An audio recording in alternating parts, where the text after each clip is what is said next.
Ukraine. Joining us now, U.S. Ambassador to Russia, John Sullivan. Mr. Ambassador, thanks so much for taking time with us this morning. We appreciate it. Let me start with a broad question.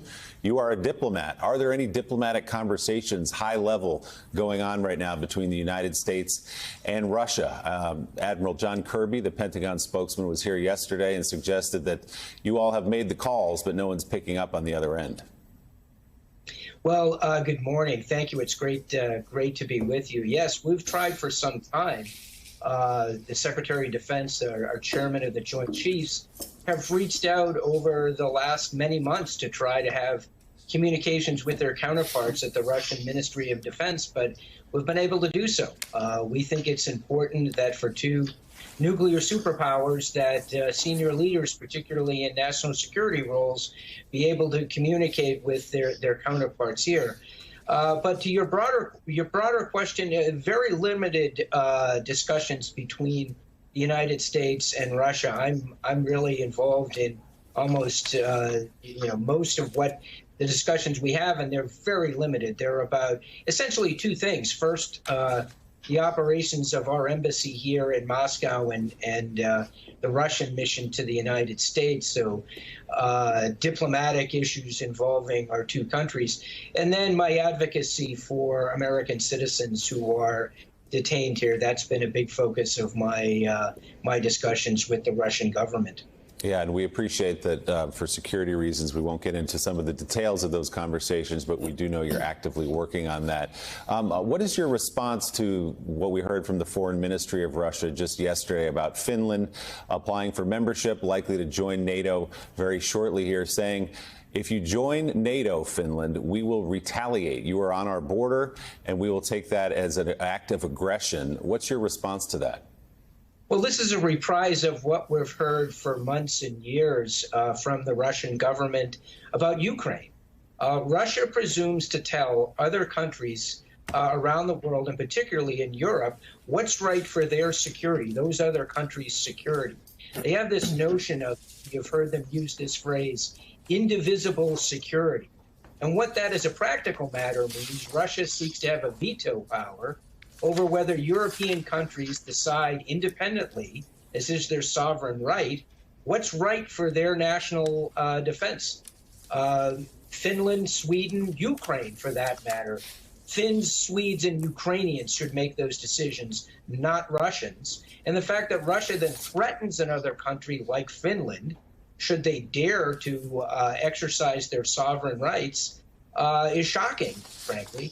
And what's even more shocking is that they've launched an aggressive war against Ukraine because they disagree with Ukraine's decisions about its territorial sovereignty.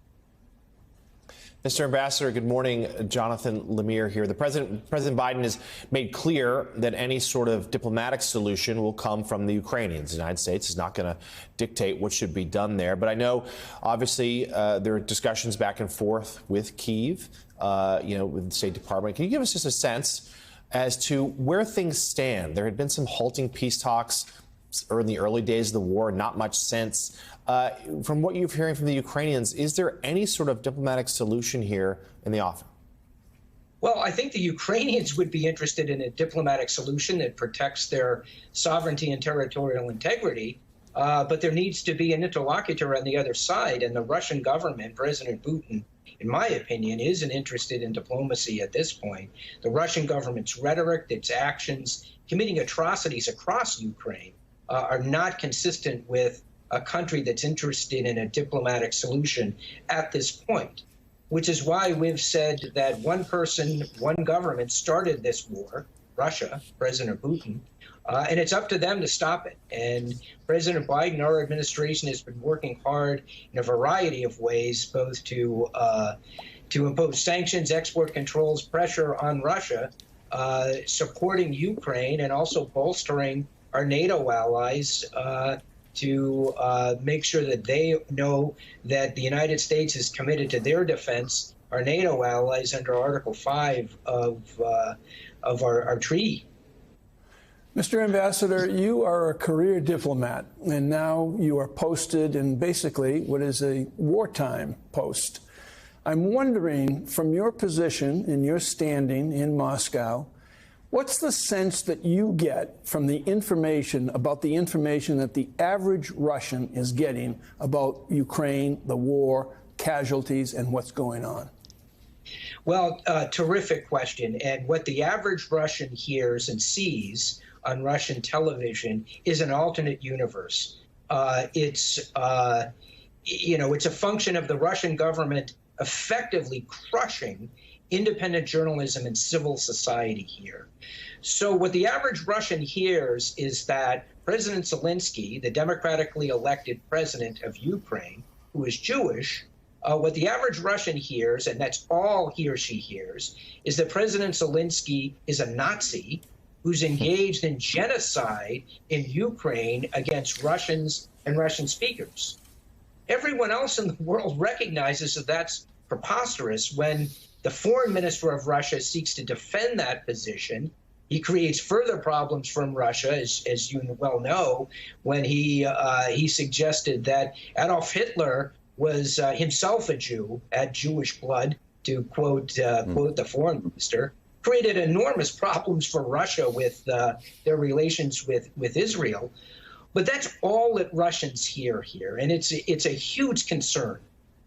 Many Russians, particularly younger Russians, seek to get access to other information from other sources outside of this country or outside of the government's control, but it's very difficult, very difficult. The Russians are doing their best to crush the technical means that average Russians have to get other sources of information. Ambassador Sullivan, Elise Jordan here. You have plenty of intrepid State Department officers under you going around and reporting and sending back their analysis of what's happening in the country. Can you talk about the impact that the sanctions package has had on the Russian people? What are you hearing?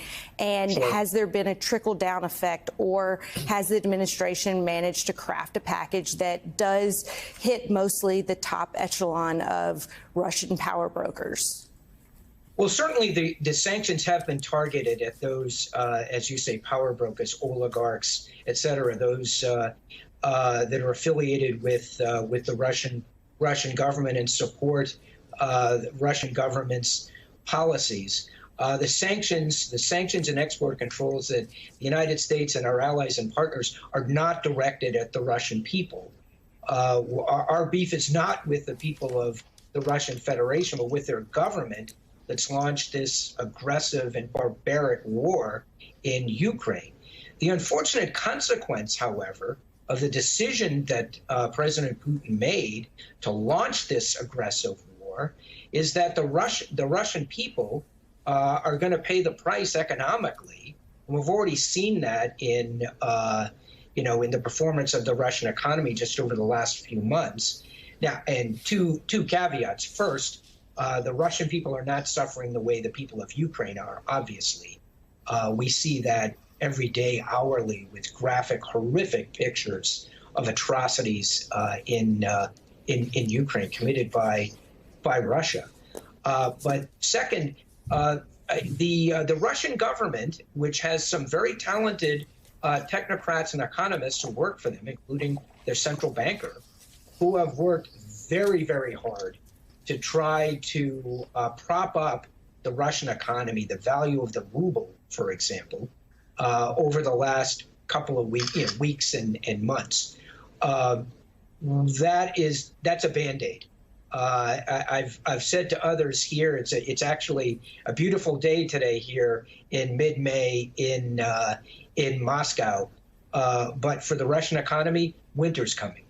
And the effect of sanctions and export controls over time are going to be crushing for this economy, and most especially for the Russian defense industrial base, which is something we do want to make sure doesn't target other countries, isn't able to continue its aggression against Ukraine or target other countries.